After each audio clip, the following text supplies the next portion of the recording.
Assalamualaikum warahmatullahi wabarakatuh.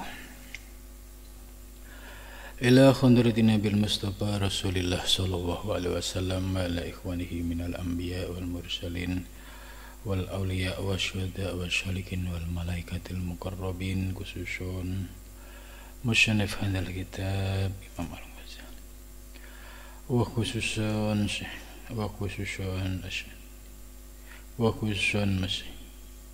khususun laumul Fatihah. A'udzu billahi minasyaitonir rajim. Bismillahirrahmanirrahim. Alhamdulillahi rabbil alamin arrahmanir rahim maliki yaumiddin.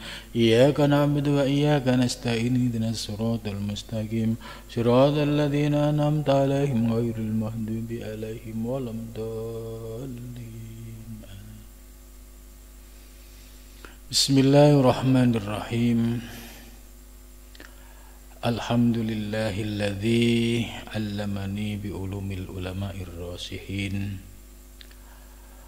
wa razaqani bi ulumil ulama'il muwahhidin wal muhaqqiqin.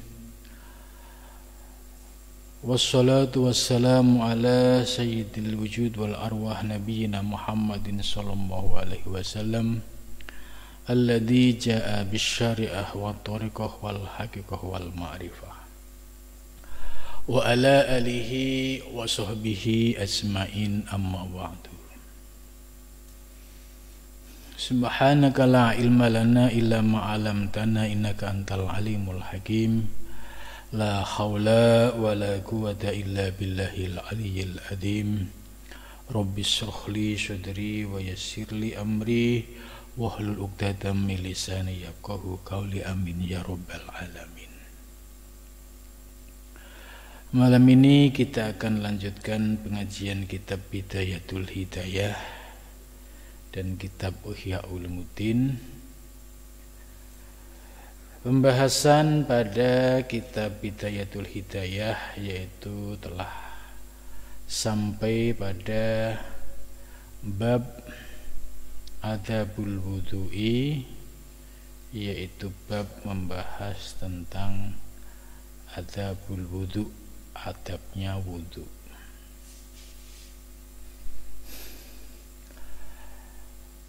Kitab Bidayatul Hidayah ini sebagai kitab dasar bagi orang-orang yang ingin belajar tasawuf. Maka bagi orang-orang yang masih pemula ini sangat cocok ya, dimulai dari ngaji kitab Bidayatul Hidayah. Setelah kita memahami kajian-kajian dalam ilmu fikih, maka dalam kajian tasawuf ini juga tidak bisa lepas dari persoalan fikih. Namun pembahasan terkait dengan fikih dikaji dari aspek batiniahnya. Ini yang membedakan antara fikihnya yang fuqaha yang murni fikih dan fikihnya para sufi. Jadi fikihnya para sufi itu dikaji dari aspek batiniahnya. Maka pembahasan dalam bab per bab ya, ini berbeda dengan kitab Fathul Qorib. Kalau Fathul Qorib ya Kitabut Thaharah, babul wudu'i gitu. Tapi dalam Bidayah ya selalu dimulai dengan babu adabil wudu'i, bab menjelaskan tentang adab ini. Jadi kita mulai dilatih oleh Imam Ghazali untuk mengenali bagaimana adab-adab dalam berwudu. Ya, sebelumnya sudah dijelaskan bagaimana adab ketika sedang bersuci atau sedang istinja. Nah, di sini letak penekanannya. Kalau orang hanya ngaji fikih, ya dari perspektif fikih, dari aspek lahiriah semata. Tapi pembahasan sama-sama persoalan fikih ya seperti wudu Ini Imam Ghazali ada penekanan dari aspek batin, yaitu tentang adab. Dan juga nanti akan dibahas di dalam rukun atau fardunya wudu ya. Fardunya wudu kalau menurut fikih ya di dalam Fathul Qorib ya, fardunya wudu itu ada 6. Nah, nanti akan dibahas secara rinci bagaimana adab-adabnya ketika memulai niat, kemudian membasuh muka, atau sebelumnya ya terkait dengan yang sunnah, mulai dari berkumur, cuci tangan, istinsak, menghirup air dalam hidung. Nah, itu semua nanti ada penjelasan dari sisi batinnya, dari sisi asror atau rahasianya. Nah, kita mulai membaca penjelasan dari bab adabul wudu. Fa idza farughta, maka apabila kamu telah selesai minal istinja'i, dari istinja. Ya, istinja itu ya bahasa yang agak sopannya itu ya terkait dengan masuk kamar kecil. Itu bagian bahasa yang diperhalus. Mau kemana? Mau kamar kecil gitu. Ini bahasa halus, padahal yang dimaksud itu istinja ya. Ketika kita sudah selesai istinja, yaitu selesai buang hajat ya, falat tatruk, maka jangan kamu tinggalkan. Falat tatruku, maka jangan kamu tinggalkan as-siwaka, melakukan as-siwak. Jadi urutannya setelah kita selesai istinja itu, yaitu buang hajat, yang disebut dengan membersihkan kotoran-kotoran atau bahasa kita itu cebok, sudah selesai, itu jangan sampai meninggalkan siwak. Nah, memahami siwak ini ya harus dipahami secara utuh ya. Kalau siwak pada zaman Nabi itu berupa kayu ya, berwarna coklat ya, gedenya itu kira-kira sama dengan jari ya. Di dalamnya itu memiliki serat-serat yang tipis. Itu kalau digunakan ya, ketika seratnya itu diurai ya, kemudian dibuat membersihkan gigi, yaitu sangat membantu, bisa membersihkan. Nah, ini yang disebut siwak, yang pohon siwak ini ya digunakan oleh Nabi pada zaman itu. Apakah gosok gigi juga itu sudah termasuk siwak? Ini, maka harus dipahami secara utuh. Kalau memahami siwak yang versi Nabi, yang masih tradisional, berupa kayu, ya, yang ada seratnya tipis, ya, kemudian ditarik ke depan kiri kanan, itu tujuannya apa? Tujuannya adalah untuk membersihkan gigi dan sela-selanya dari kotoran sisa-sisa makanan. Nah, sekarang sudah ada teknologi yang memiliki fungsi yang sama dengan siwak, yaitu gosok gigi. Ada Pepsodent, ya. Sekarang sudah ada lagi model pasta gigi namanya juga siwak.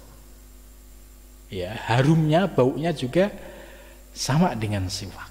Nah, ini perubahan zaman, jadi muncul teknologi yang secara substansi memiliki fungsi yang sama, yaitu membersihkan mulut ya sampai bagian belakang kiri kanan. Apakah ini termasuk siwak? Secara substansi fungsinya sama. Ya. Jangan sampai memahami siwak ini secara konservatif ya, secara kaku, tekstual. Contoh ini. Dulu sebelum ada musim umroh yang bisa dilakukan setiap saat ya, dulu kan jarang sekali orang umroh dan adanya hanya orang haji ya, zaman dulu itu. Orang-orang haji ini kalau pulang membawa hadiah, salah satunya siwak. Dan ketika kita silaturahmi ke orang yang pulang haji itu ada hadiah itu. Kemudian siwak yang kira-kira sejari ini diikat dengan tasbih. Ya.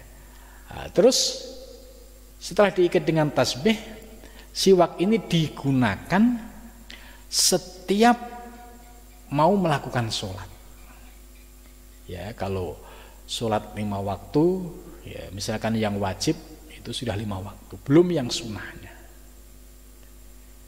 Maka bisa kita bayangkan kalau siwak ini digunakan dalam waktu sehari 5 kali ditambah sunat bahkan bisa lebih, terus tanpa dibersihkan.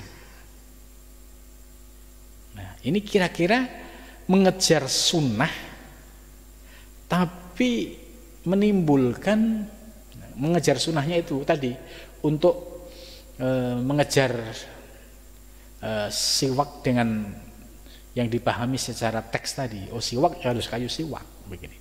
Cuma tidak disadari bahwa kayu siwak yang dipakai selama berkali-kali, bahkan tidak hanya seminggu 2 minggu, bisa bertahun-tahun karena ngejar supaya dapat sunnahnya, tapi tidak disadari ada bau yang kurang sedap ditinggalkan. Ya.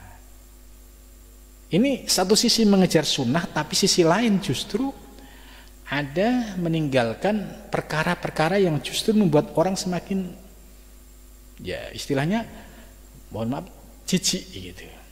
Nah, ini harus dipahami bahwa ketika siwak dipahami seperti itu, ini justru merendahkan. Sebab ya, dari siwak satu yang dipakai berkali-kali dengan bau yang cukup menyengat tadi, itu akan mengganggu orang lain. Ya, ini yang disebut mengejar sunnah tapi justru menimbulkan masalah. Padahal intinya membersihkan. Berbeda dengan di Arab zaman dulu. Zaman dulu di Arab itu setelah pakai, ya itu bisa dipotong, dibuang, terus bikin baru lagi. Karena bahan kayu siwaknya di Arab cukup banyak dan murah. Tapi bagi orang Indonesia ya zaman dulu, wah, merasa dapat hadiah kayu siwak, kemudian supaya dapat fadilah pahala sunnah, akhirnya satu siwak ini kira-kira segede ini digunakan selama bertahun-tahun. Ya, ini yang maksudnya perlu dikritisi.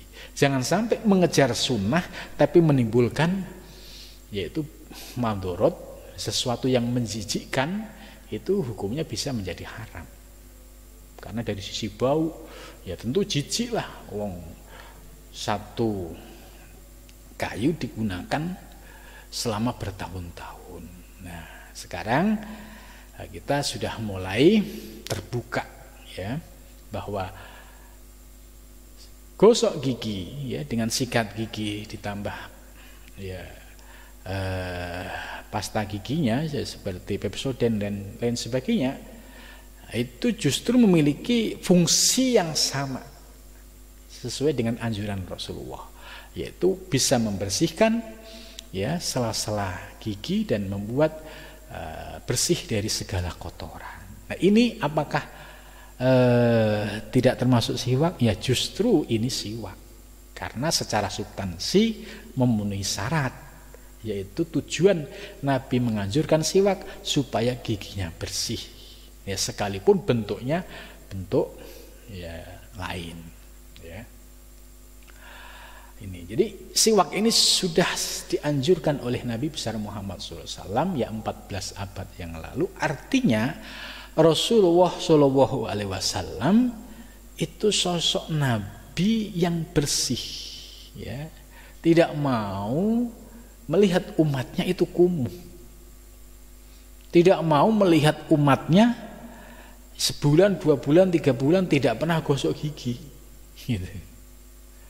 Nah, apalagi ini dianjurkan setiap mau sholat hendaklah siwak. Artinya ketika menghadap Allah hendaklah bersih dari kotoran lahir dan batin, termasuk kotoran yang ada di dalam mulut, ya, seperti sisa-sisa makanan atau kotoran lainnya.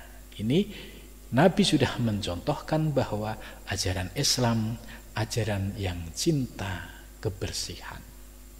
Maka kita sebagai umatnya hendaklah, ya, dapat mengikuti ajaran Nabi ini, yaitu dengan menampilkan sebagai pribadi yang bersih.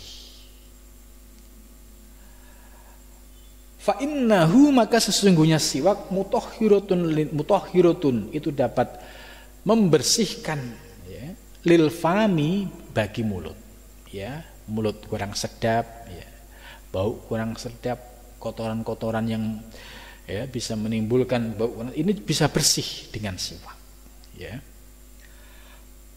Wamardotun dan bisa menjadi pintu pembukanya ridho lirobbi bagi Tuhan.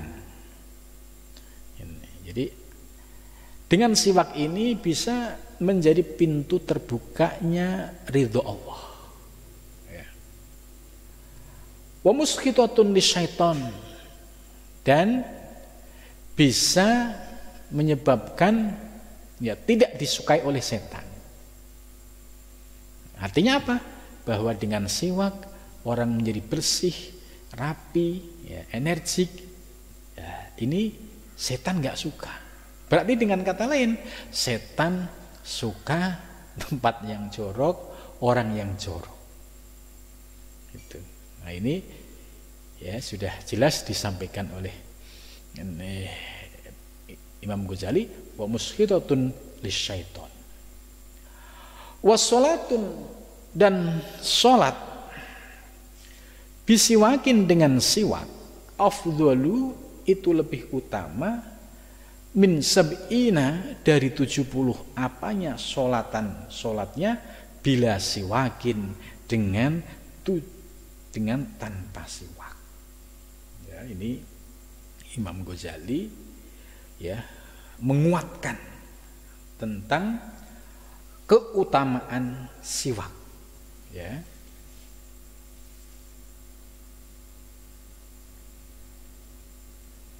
Bagi orang yang sholat dengan kondisi bersih, ya, gosok gigi lebih dulu, ya, kemudian tidak ada sisa-sisa makanan atau bau yang tidak sedap, gitu. Maka ini Allah sangat suka, ya. Terus fadilahnya lain, yaitu afdol min sab'in, lebih utama dari 70 sholat. Kan hampir sama dengan, ya, keutamaannya itu memiliki keistimewaan yang 70 kali lipat ini. Nah, bagaimana kalau memadukan, ya, gosok gigi ini siwak modern, kemudian ditambah siwak yang kayu, ya, kalau dua-duanya dipakai ya lebih sempurna. Tapi siwak yang kayu harus diingat, ya, cara makainya itu bisa jadi sekali pakai, sekali sholat terus selesai dipotong, terus besok, ya, buka baru lagi dipotong. Kenapa harus demikian? Ya, supaya tidak kelihatan jorok dan jijik, gitu. Bagaimana kalau dicuci? Ya, cuci silahkan, dijemur lagi, gitu.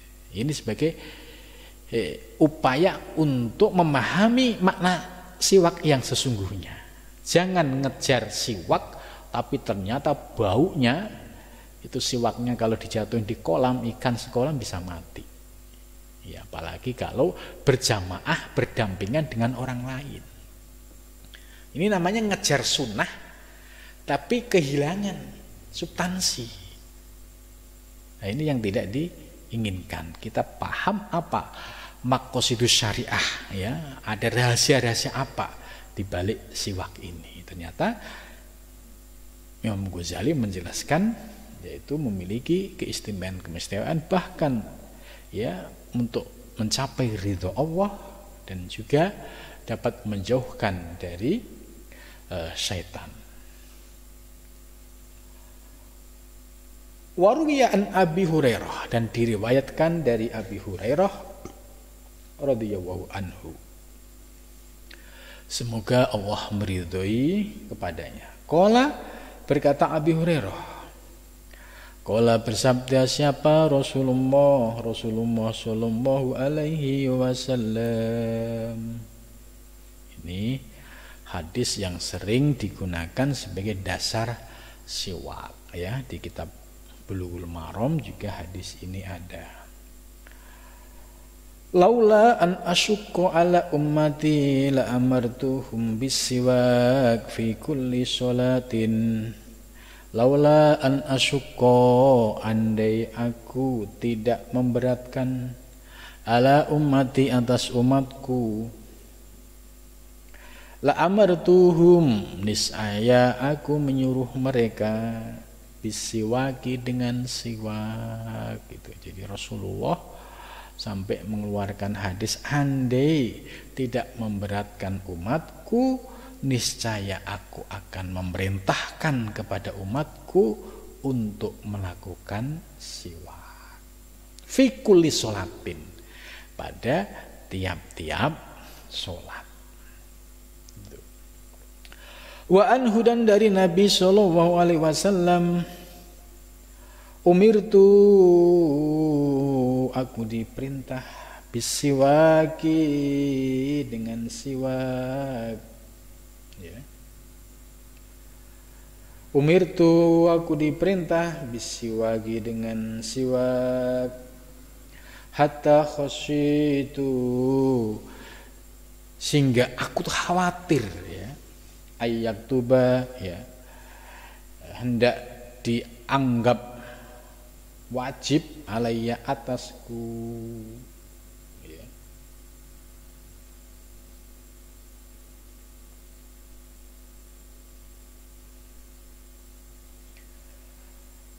Summajlis, ya, kemudian duduklah. Ini selanjutnya setelah selesai siwak, summajlis, kemudian duduklah, lil wudhu'i, bagi wudhu. Nah, penjelasan Imam Ghazali ini, duduk ketika wudhu ini kalau kita hidup di wilayah, ya, Timur Tengah, ya, kalau kita sholat di masjid-masjid di Timur Tengah, ya, seperti di wilayah Mesir, ya, itu masjidnya, tempat wudhunya itu ada tempat duduknya. Hal yang sama kalau kita umroh atau haji di Masjidil Haram, ya, itu juga ada tempat duduknya. Artinya, ya, wudhu yang ada tempat duduknya ini menjadi, ya, kebiasaan, ya, yang dilakukan oleh umat Islam di wilayah Timur Tengah. Itu zaman Imam Ghazali itu sudah seperti itu. Bagaimana kalau orang Indonesia mau ikut seperti ini? Ya nggak apa-apa, bagus saja. Nah, tapi kebanyakan kalau di Indonesia, ya, zaman dulu itu orang wudhu itu bisa pakai model apa itu, kayak kolah, ya, dalam jumlah yang besar, ya, bisa jadi panjangnya bisa 1,5 meter kali 3 meter, ya, itu pola-pola yang ada di, ya, Jawa Tengah. Masjid-masjid itu punya kolah, itu namanya tempat wudhu. Ya, kolahnya ini pasti sudah memenuhi standar fikih Sebab minimal itu melebihi dari kulataini, 2 kolah. Itu. Nah, kemudian ada yang model pancuran. Ya, itu juga ada. Nah, zaman sekarang sudah bagus ya pakai kran. Jadi kalau melihat sumajlis lil wudu, ya ini harus dipahami sesuai dengan ya konteks daerahnya. Ya kalau tadi sudah saya sebutkan di Mesir, misalnya di Arab Saudi, dan itu wudunya itu pasti ada tempat duduknya. Ya. Tapi kalau di Indonesia, ya sebagian ada, sebagian tidak. Apakah terus kita harus tekstual mengikuti teks hadis ini berarti harus duduk? Nah, ya bisa. Sarungnya bisa basah semua gitu. Ini artinya tidak memahami apa yang dimaksud ya, sumajlis lil wudu. Ini kalau kita nggak punya perbandingan, oh ya orang Timur Tengah itu memang di masjid-masjid ya sejak zaman dinasti Umayyah ya, Abbasiyah dulu, masjid-masjid yang ada di Timur Tengah pola tempat wudunya itu ada tempat duduknya gitu. Tapi kalau di Indonesia itu tempat wudunya ya kolah atau enggak kran gitu. Berarti enggak usah pakai duduk gitu. Mustaqbilal kiblati, dengan menghadap kiblat. Nah, ini kalau posisinya tempat wudunya pas menghadap kiblat dan ada pilihan gitu. Ya. Ala maudhi'in, atas tempat murtafi'in yang tinggi. Kaila yusibaka, ini maksudnya suruh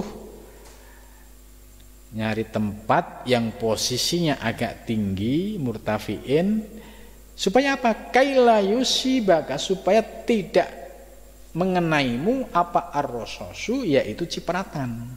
Itu artinya diatur antara kran ya, itu jangan sampai rosos, cipratan air itu kenceng sehingga mengenai sarung.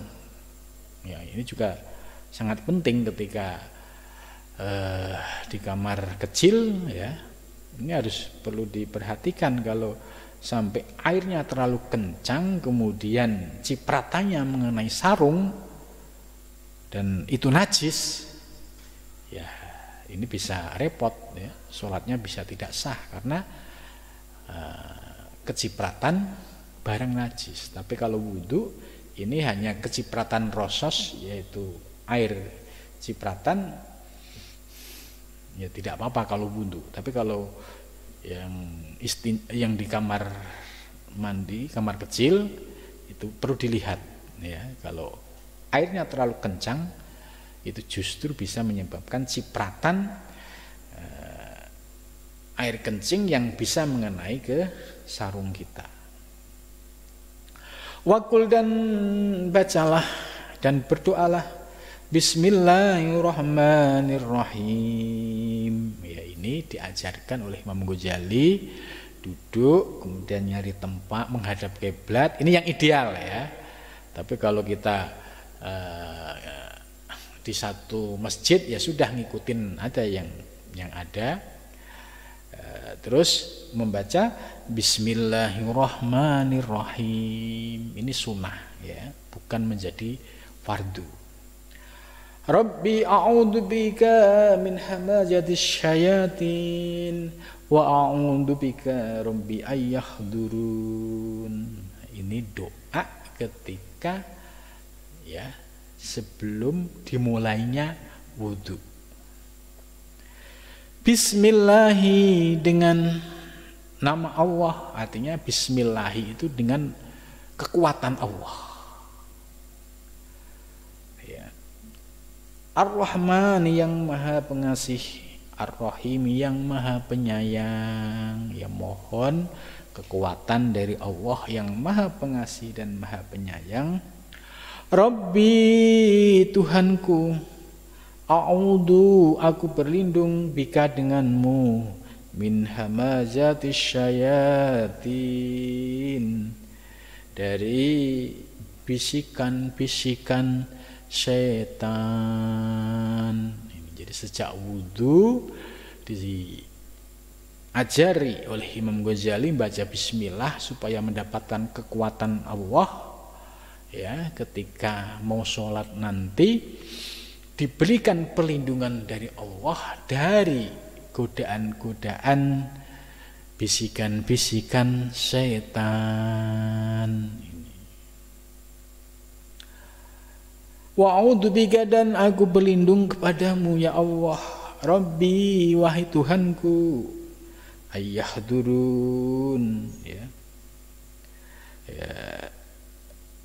yaitu ay antusibani asyayatin bisuin kada. Itu maksudnya jangan sampai setan itu menimpa kami dengan membawa keburukan. Ini dilakukan sebelum wudhu dimulai. Kenapa ini dilakukan? Karena faktanya kalau orang yang sholat tidak memahami, ada tantangan di dalam sholat itu, walaupun itu menghadap Allah, tapi iblis itu tidak pernah membiarkan kita untuk bisa sholat dengan khusyuk dengan baik.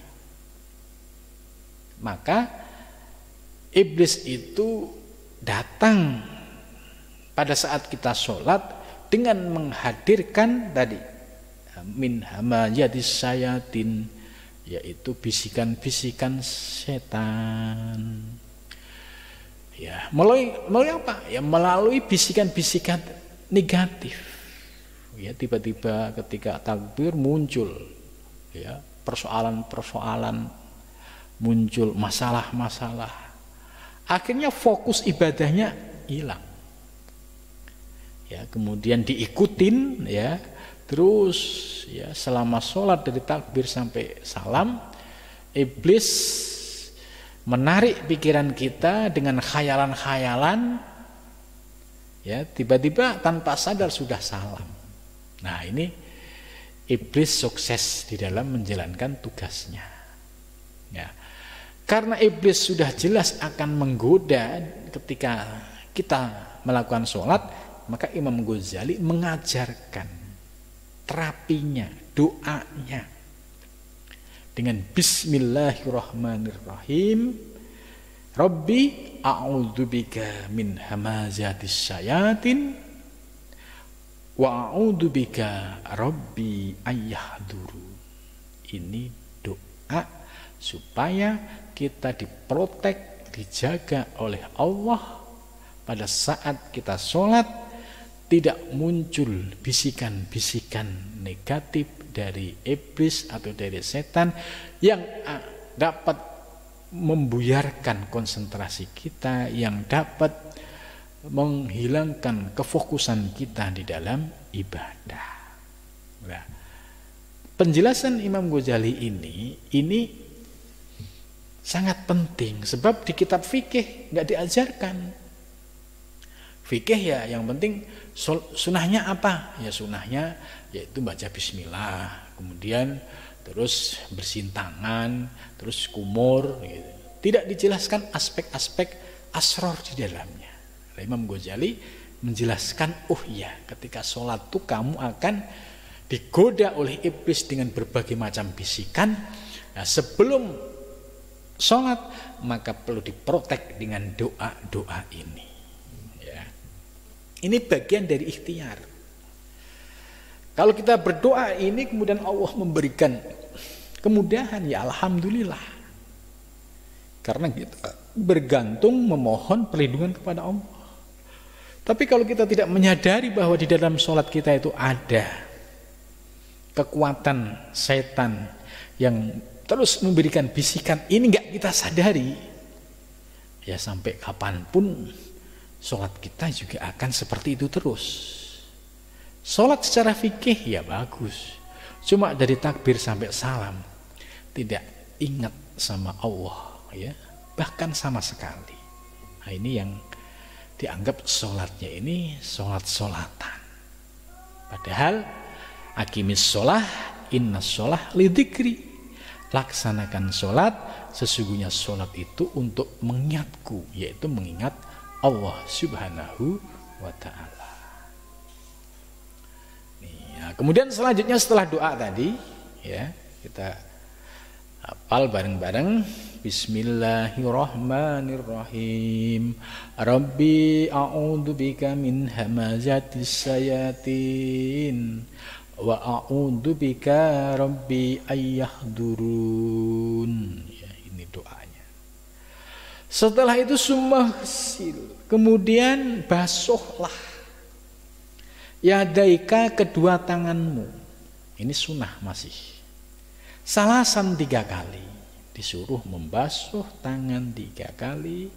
Qabla an tadkhula huma, sebelum kamu memasukkan keduanya, kedua tangan, al ina'a, pada satu wadah. Ya. Ini menjelaskan ini juga harus dipahami. Ini berarti wudunya, ya, harus bawa, kalau bahasa kampung, siwur. Ya, kalau di Jakarta ya ini gayung. Jadi gayung, ya, kasih air kemudian untuk membersihkan tangan. Bagaimana kalau langsung ke keran? Ya nggak ada masalah. Itu. Ini kan yang ditulis oleh Imam Ghazali ini dalam konteks kehidupan, ya, yang terjadi pada Imam Ghazali. Kebiasaannya itu pakai gayung, kampung siwur, pakai gayung dikasih air buat bersihin tangan. Nah, kalau sudah ada keran, dia keran malah lebih bagus lagi, airnya langsung turun gitu. Wakul, dan berdoalah. Nah, ini Imam Ghazali setiap gerakan itu ada doanya. Inilah yang disebut adab. Karena setiap perintah dari Allah itu pasti ada makna, ada rahasianya. Maka Imam Ghazali mengajarkan kepada kita supaya tahu ada rahasianya, maka perlu adab, ya. Wakul, dan berdoalah, Allahumma ya Allah, ini sesungguhnya aku as'aluka, aku mohon kepadamu. Ya. Memohon apa? Bidzomil ya al-yumna. Al-yumna itu al-quwah al-to'ah. Ya, di sini al-yumna maknanya al-quwah al-to'ah, yaitu kekuatan dalam melaksanakan ketaatan. Allahumma ya Allah, aku mohon kepadamu kekuatan di dalam melaksanakan taat. Ini kalau orang yang punya adab tuh begini, ya Allah, beri kekuatanmu dalam menjalankan perintahmu. Ya, bukan sok-sokan merasa hebat bisa sholat, bisa ibadah. Tapi kalau orang yang sudah paham ilmu tasawuf, inni as'aluka al-yumna, ya Allah, berilah aku kekuatanmu supaya dapat melaksanakan ketaatan. Wal barokata, dan barokah. Barokah itu apa? Aiziyadatul khair, yaitu tambahan kebaikan. Ciri-ciri orang yang penuh berkah hidupnya itu banyak kebaikannya yang bermanfaat bagi orang lain. Itu ciri-ciri orang yang barokah. Ya, hidupnya bisa memberikan manfaat kepada yang lainnya. Wa'udzubika, dan aku berlindung kepadamu ya Allah, yaitu minasyu'ami aisyari, yaitu dari keburukan, minasyu'mi, dari keburukan, wal halakati, dan kehancuran. Ya. Juga ada doa, ya Allah, berilah hamba perlindungan supaya kami tidak terjebak pada keburukan, dan juga kami tidak terjebak pada kehancuran.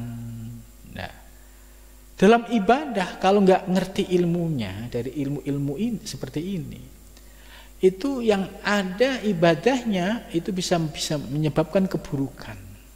Contoh, karena dia dari awal tidak ingat kepada Allah, kemudian dia bisa jamaah, setelah jamaah merasa bangga, wah luar biasa, saya termasuk orang hebat, ya rajin jamaah, gitu kan. Setelah muncul rasa hebat ini, kemudian melihat orang lain yang kebetulan tetangganya ini jarang jamaah atau malas jamaah, muncullah penyakit kibir sombong. Ente ya malah menghina, merendahkan gitu. Ente tuh sia-sia hidup ente, nggak pernah jamaah gitu. Lihat aneh nih gitu, ahli jamaah ya itu. Ini namanya minas syarri. Jangan sampai kita sudah beribadah baik-baik, kemudian setelah itu muncul keburukan. Muncul keburukan apa? Yaitu munculnya sikap ujub, takabur, sombong. Sebab apa? Sebab ketika sholat tidak didasari dengan pondasi doa-doa yang diajarkan oleh Imam Ghazali. Merasa dirinya hebat, merasa dirinya kuat gitu. Sehingga dengan ibadahnya, pasti orang ibadah seperti ini dari takbir sampai salam sulit untuk mengingat Allah. Setelah itu selesai sholat muncul ujub, muncul sombong, merasa dirinya hebat, merasa dirinya soleh, kemudian merasa seolah-olah kayak surga itu sudah dikapling, ya, sudah merasa ahli surga, padahal tidak semudah itu. Padahal ini mereka masih dalam genggaman setan. Apa wujudnya? Itu tadi, merasa hebat bisa ibadah, kemudian merasa soleh dari yang lain, merasa ahli surga dengan ibadahnya, kemudian menganggap rendah yang lain, menganggap hina orang lain. Ini adalah perilaku iblis atau setan. Nah, yang semacam ini adalah satu keburukan. Jangan sampai itu terjadi. Maka mohon kepada Allah dibersihkan hati kita, batin kita dari munculnya bisikan-bisikan yang itu. Maka pondasinya di awal tadi, ya, pondasinya di awal tadi. Walhalakati dengan kehancuran, ya kehancuran kok udah sholat kan bagus, kok mah hancur? Ya hancur dengan keakuan, keegoan, sombong, ya, kemudian merasa punya kapling surga. Setelah itu mencaci maki yang lain, ini rusak semua. Ya, ini rusak semua. Nah, bahkan bisa jadi muncul masalah, gitu kan? Itu. Nah,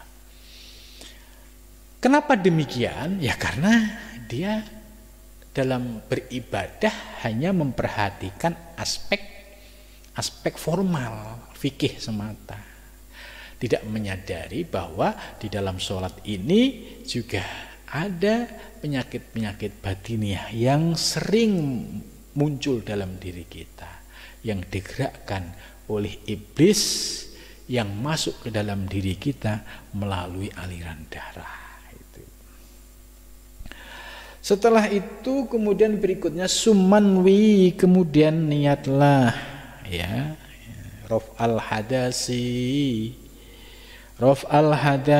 menghilangkan hadas, ya. Atau ketika membersihkan tangan, kalau pakai bahasa Arab tadi itu agak susah, ya Allah, dilintaskan saja, ya Allah, ketika ya Allah jagalah tangan kami ya Allah dari segala kemaksiatan. Gitu. Karena dari tangan ini kan sumber segala maksiat.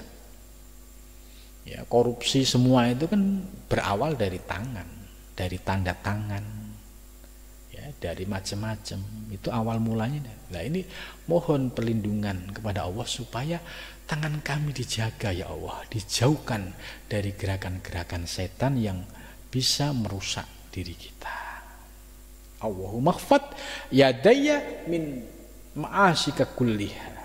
Ya Allah, jagalah tangan kami dari segala kemaksiatan.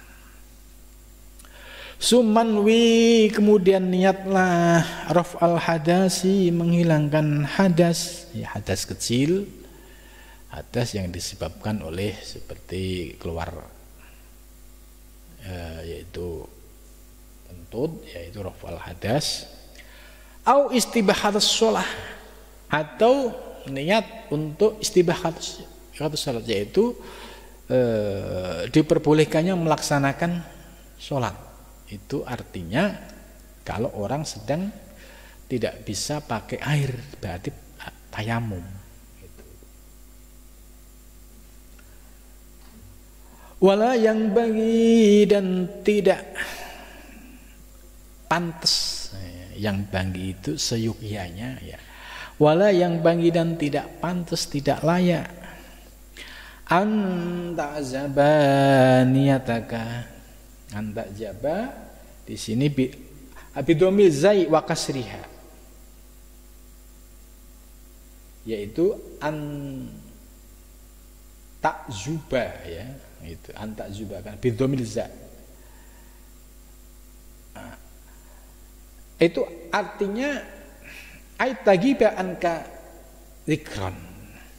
Jangan sampai ketika kita sedang niat itu dalam keadaan kosong, sama sekali tidak ingat apa yang kita niatkan gitu. Nah, kita oleh guru-guru kita itu diajarkan niat wudu, ya. Nawaitul wudu'a li raf'il hadasil asghari.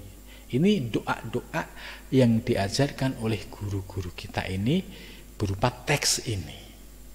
Nah, maka kalau kita mengajarkan anak-anak niat wudu ini harus dijelaskan. Nawaitu itu artinya aku niat al wudu'a wudu li raf'il hadasil asghari, krono kanggo ngilangi hadas cilik fardhon lillahi ta'ala. Gitu. Harus dijelaskan apa maknanya. Bagaimana kalau niatnya tidak pakai bahasa Arab? Apakah boleh dan sah? Ya boleh. Karena niat itu gerakan hati, lintasan hati. Tapi kalau kita sudah diajarkan oleh guru kita nawaitul wudu ali rafilah, ini niat yang sudah sistematis memenuhi unsur dalam niat. Ada nawaitu, ya, ada wudu'a li rafil hadasil asghari. Ini ada fardhulillah, ini sudah komplit. Hanya santri ditambah untuk memahami maknanya itu. Bagaimana kalau orang yang tidak bisa bahasa Arab pakai bahasa Jawa? Ya boleh, bahasa Sunda boleh, bahasa Arab boleh. Yang penting niatnya, lintasannya itu sama dengan niat nawaitul wudu'a li raf'il hadasi. Niat ingsun, niat membersihkan, niat ingsun wudu untuk membersihkan hadas kecil karena fardu lillahi ta'ala.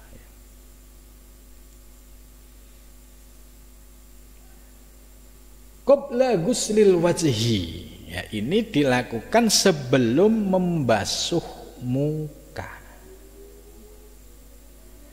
Jadi ketika air sudah sedang menadahkan, ketika kita sedang menadahkan tangan untuk diisi air, nah, sebelum, nah ini kalau sebelum qabla guslil wajhi, sebelum, berarti di sini niat baru. Itu. Fala yasihu, maka tidak sah wudu'ka, apa wudumu. Sumahud, kemudian ambillah.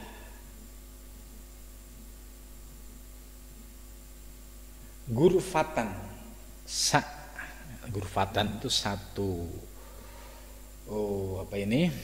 satu